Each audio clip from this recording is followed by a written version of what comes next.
l'occasion des vœux 2013, m'avait envoyé ses vœux de bonne année en me proposant d'être présent plus souvent. Il souhaitait pour la nouvelle année, je serais présent plus souvent dans le journal, en plus de l'atelier Mastodonte. En fait, j'apparaissais quelquefois dans les pages de l'atelier, mais voilà. Et donc, du coup, on a un peu rebondi sur la discussion. Il m'a demandé ce que j'aurais envie de faire dans le magazine. Et j'avais fait quelques pages de l'atelier Mastodonte où je me mettais moi-même en scène avec mes enfants. On partait en vacances dans un château et j'avais fait intervenir mes enfants. Donc, j'arrivais dans le château avec mes enfants dont je devais m'occuper. Et ça, j'avais bien aimé cette thématique-là. Je voulais pas spécialement la développer dans l'atelier Mastodonte. Je m'étais dit que je pouvais en faire quelque chose, mais je voulais pas non plus me remettre moi en scène, comme dans le cadre de l'atelier. Et donc, du coup, j'ai un peu décalé le propos, c'est-à-dire que je me suis un peu transposé dans un père qui est un peu moi, mais pas trop non plus. Et voilà, et mes enfants se sont un peu décomposés en 4 filles. Voilà, j'ai un peu transformé leur caractère et développé ça sur chacune des filles de Dad.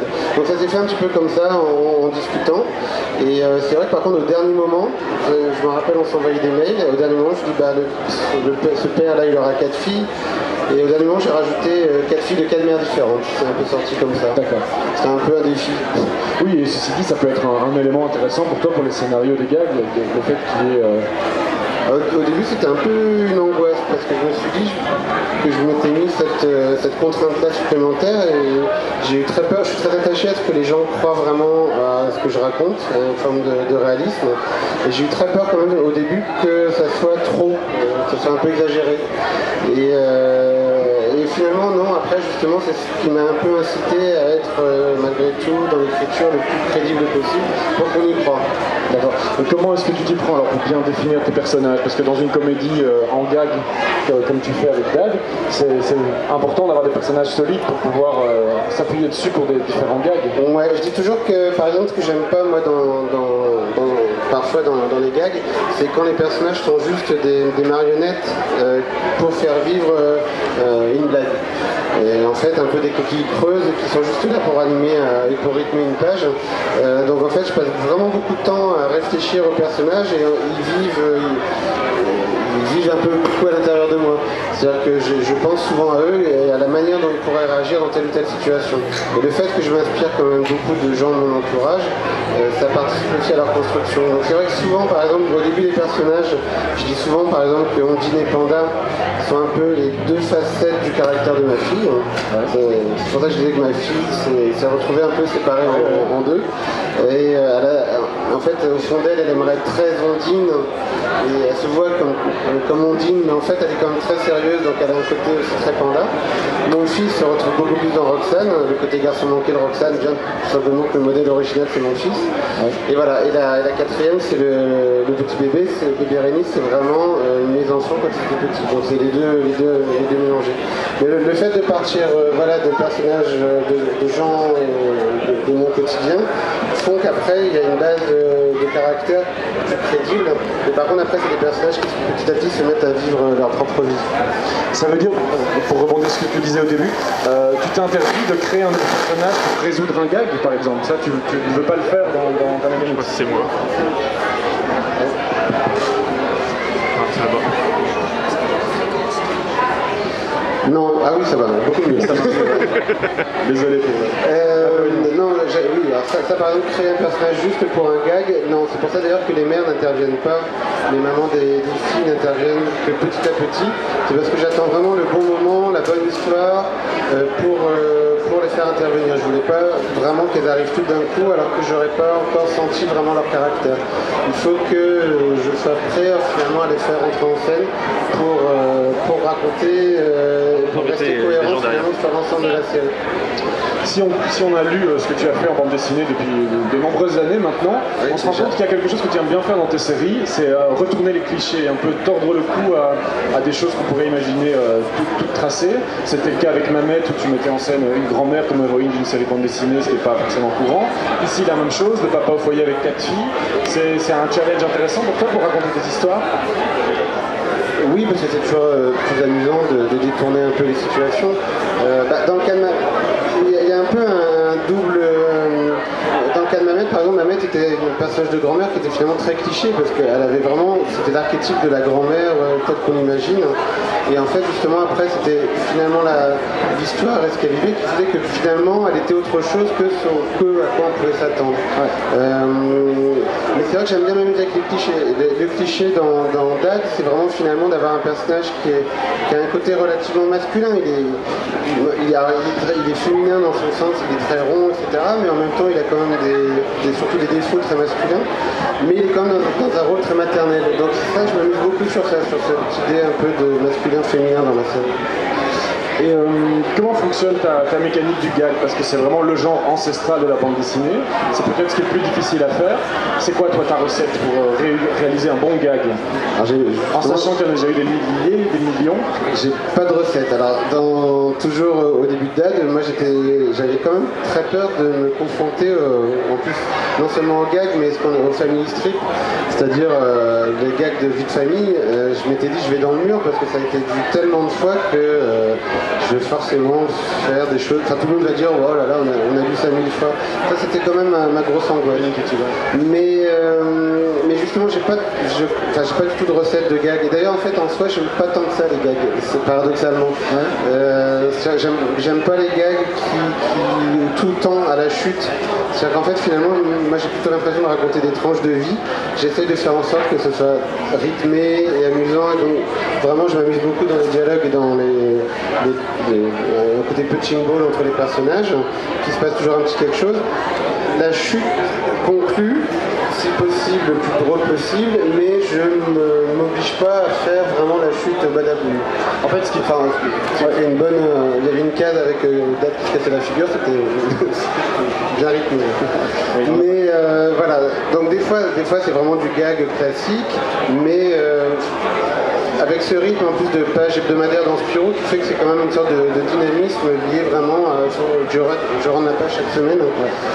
Donc voilà, il y a des fois je suis pas dans l'humeur de vraiment faire un gag badaboum, donc dans ces cas-là c'est plutôt je vais partir dans une forme de gag tendre, de gag pas drôle. Si je comprends bien, ce que tu préfères c'est le chemin vers la chute. Exactement. La chute en fait, c'est ça ton moteur. C'est tout à fait ça. Ok. Et quel est l'important pour toi pour trouver l'inspiration? C'est l'observation des gens. Tu as parlé beaucoup de ton entourage, de ta famille, mais j'imagine que tu puises aussi dans les observations quotidiennes en dehors du foyer, de la famille. Oui, bien sûr. C'est quand même essentiellement la famille. Dans le cas de Dad, dans le cas de Dad, c'est vraiment ma vie quotidienne en famille qui nourrit l'album. Après, il y a plusieurs choses justement quand on travaille en gag hebdomadaire. C'est vraiment quand même l'inspiration du moment. Et l'inspiration du moment, voilà, c'est tout d'un coup un truc qu'on a vu à la télé, c'est une sensation au fond de soi, c'est une réflexion. Parfois, en fait, ça part vraiment de rien du tout. Ça peut partir d'une réflexion de mon fils à table, qui va tout d'un coup, et là tout d'un coup ça va s'enclencher. Je vais tricoter le truc jusqu'à arriver sur le gag. Donc, l'inspiration, elle vient de plein de choses, et en fait, j'ai l'impression que c'est juste attraper un petit papier qui passe à ce moment-là, et voilà, c'est ça. Et donc, c'est assez multiple. Il y a une certaine fierté de tes enfants de se retrouver incarnés en bande dessinée. Ou est-ce qu'ils sont gênés? Ah non, ils sont fiers. Ils le disent facilement. On a rencontré il y a quelques mois des amis, des gens avec qui on a sympathisé, qui sont devenus des amis.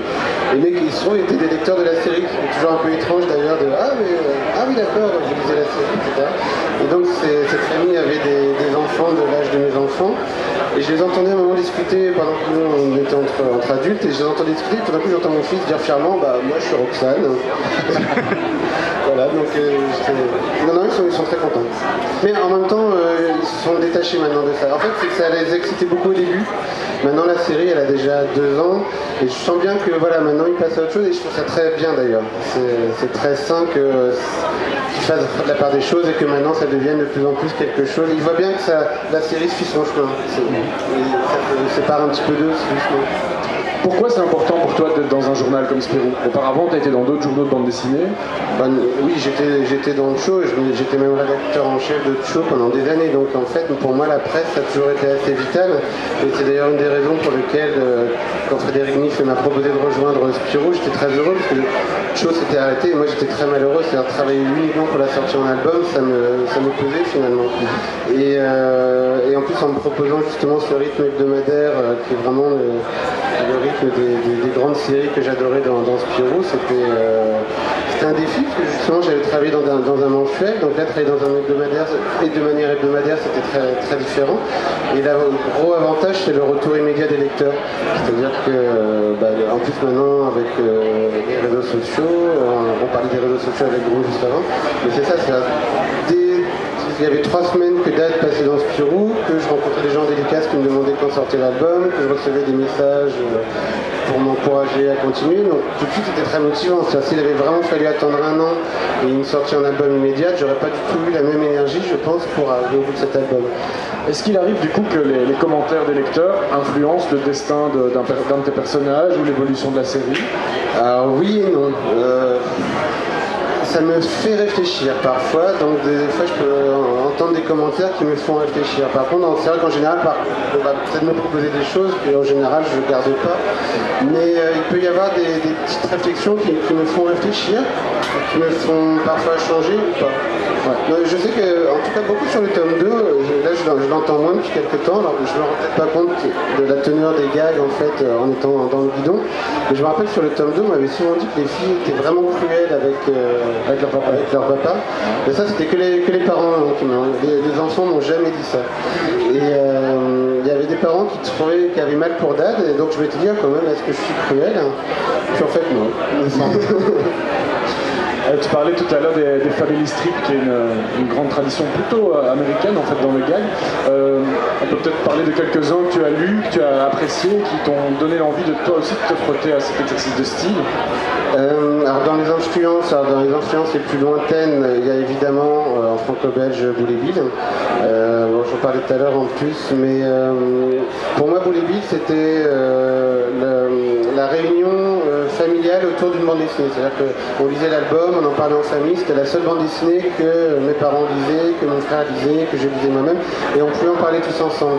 Et c'est vrai que c'était déjà le cas avec Mamet, j'avais déjà cette envie-là, c'était toujours de réunir les mêmes générations autour d'un album.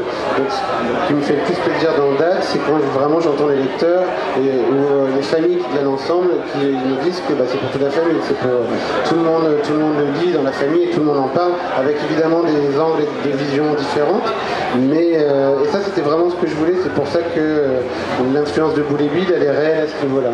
Après sinon, plus récemment, dans les family strips que j'adore américains, c'est Vix, une série que j'aime beaucoup, qui met en scène un ado avec ses parents qui sont complètement dépassés par ce grand dadé, et qui est une série qui a déjà bien 10-15 ans, on dirait un peu une sorte de Calvin et Hobbes adolescent, et ça c'est une série qui m'a bien influencé pour Dad aussi. Et après, je sais pas si j'en ai vu tant que ça au final des family strips, c'est les deux qui me viennent spontanément en tête. Alors d'un point de vue technique et dessin, comment est-ce que tu construis tes planches? Est-ce que tu es quelqu'un qui écrit tous les dialogues et puis qui seulement fait ton découpage, ou tu écris en dessinant? Parce qu'il y a plusieurs écoles. Ouais, moi je fais un peu l'école puzzle, c'est-à-dire que je travaille sur ordinateur, sur tablette graphique directement, ce qui fait que j'ai une vision complète de ma page et je vais commencer un bout de dialogue sur la première case, un bout de dessin sur une expression de personnage tout d'un coup assez importante au milieu de la page, et je vais faire une autre case à un endroit donné, et en fait c'est comme si tout d'un coup on avait quelque chose qui se mettait en place. L'avantage du travail sur ordinateur, c'est que je peux déplacer les éléments assez facilement. Je commence à réduire les décors, réduire un personnage si je sens que j'étouffe un peu dans ma case. Il y a un système de construction comme ça, mais qui ne se fait pas du tout de manière linéaire, et au contraire très éclaté, jusqu'à voir apparaître la résolution finale du puzzle vraiment à la fin. Donc non, c'est assez c'est difficile à imaginer, je crois, mais c'est vraiment ce côté très de petit bout par petit bout. Et du coup, tu ne travailles plus du tout sur le papier. L'entièreté de ton travail se fait directement sur la palette. Alors si, ça dépend. Alors date, c'est vraiment dessiné en numérique parce que je voulais vraiment un dessin relativement propre, assez carré. Ouais. Et en contraste, par rapport à Mamet qui est vraiment dessiné au crayon de papier, l'univers de Mamet se prête bien à mon dessin au crayon, mais qui est un peu fragile et qui est un peu tremblé, on va dire, qui est un peu avec des décors qui sont très importants, parce que moi j'attache beaucoup d'importance aux décors, mais dans Mamet c'est vraiment tout est étriqué, les meubles sont tordus, ça participe bien au personnage. Dans Dad, je voulais du Ikea, je voulais des trucs comme ça qui soient assez rigides, un environnement beaucoup plus actuel, et donc du coup c'était plus simple pour moi de travailler en numérique pour ça. Et ça veut dire que quand tu es confronté à l'exercice de la dédicace, et d'ailleurs on salue tous les gens dans la file pendant l'interruption, je vous le rends bientôt, promis, quand tu dois redessiner tes personnages qui d'habitude sont sur une palette graphique, tous les gens qui attendent, tu retrouves le feeling rapidement sur les papiers. Ah oui, non, ça y a pas de souci. En fait, depuis 15 ans maintenant que je fais de la bande dessinée, j'ai toujours passé mon temps à naviguer entre la tablette graphique, le papier, à changer d'outil. Sur d'autres séries, je travaillais au pinceau ou à la plume. Donc, l'avantage de ça, c'est que j'ai jamais l'impression de me scléroser. Par exemple, si je dessinais tout au crayon de papier, au bout d'un moment, j'ai l'impression que ma main serait un peu agrippée autour du crayon de papier dans une certaine position. Le fait de travailler la tablette graphique, c'est une tablette écran sur le Cintiq, maintenant les gens commencent à connaître, et sur lequel j'ai mon mouvement de main qui est un peu différent. Donc en fait, le fait de passer de l'un à l'autre me permet justement d'éviter de figer ma main. Et ce qui fait qu'après je passe très facilement de l'un à l'autre. Il faut imaginer quand même l'ordinateur c'est un outil, donc finalement c'est un outil magnifique qui permet de faire des corrections, ça c'est très important, de revenir en arrière comme on veut, mais après fondamentalement maintenant les outils de plus en plus tendent à être juste un prolongement d'un pinceau, d'un crayon, d'un feu. Comment tu imagines le futur de ta série? Parce que souvent les séries de gags on a deux possibilités.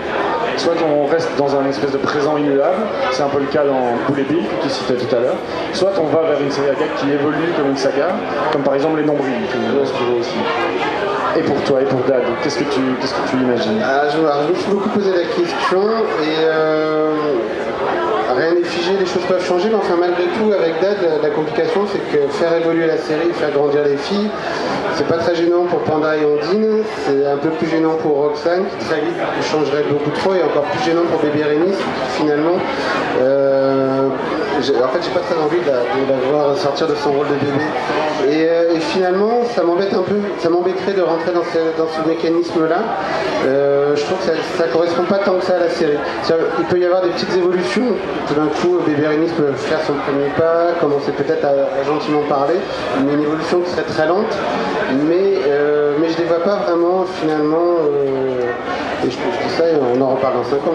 Merci. Mais voilà, ça m'intéresse beaucoup plus finalement de creuser le passé pour jouer un peu sur la temporalité, ce qui se faisait pas par contre dans des séries comme Boule et Bill, ou très peu, j'ai pas l'impression qu'on ait des pages de très bien. Ça m'intéresse beaucoup plus de jouer sur finalement l'enfance de Dad, l'adolescence de Dad, pourquoi il a eu les filles et donc de les voir elles petites, en fait pour reconstituer comme ça le puzzle de sa vie passée plutôt que de me projeter dans la suite. Un peu comme si finalement on était arrivé à une date dans laquelle après on restait un petit peu bloqué. Et un peu comme dans les Simpsons, ça fait 20 ans 25 maintenant, où en fait Maggie est toujours à sucer sa tétine, mais par contre on connaît tout leur passé. Ça m'intéresse beaucoup. Mais écoute, ce que je te propose maintenant, c'est qu'on cède la parole à nos spectateurs qui ont peut-être des questions qu'ils ont envie de poser en complément à nos échanges. Et notamment, Yakari veut poser une question? Non. Bonjour Yakari. Salut. Ou les gens qui sont dans la file, vous y avez le droit aussi, hein, vu que vous avez une interruption. Si quelqu'un veut poser une question supplémentaire, je passe le micro avec plaisir.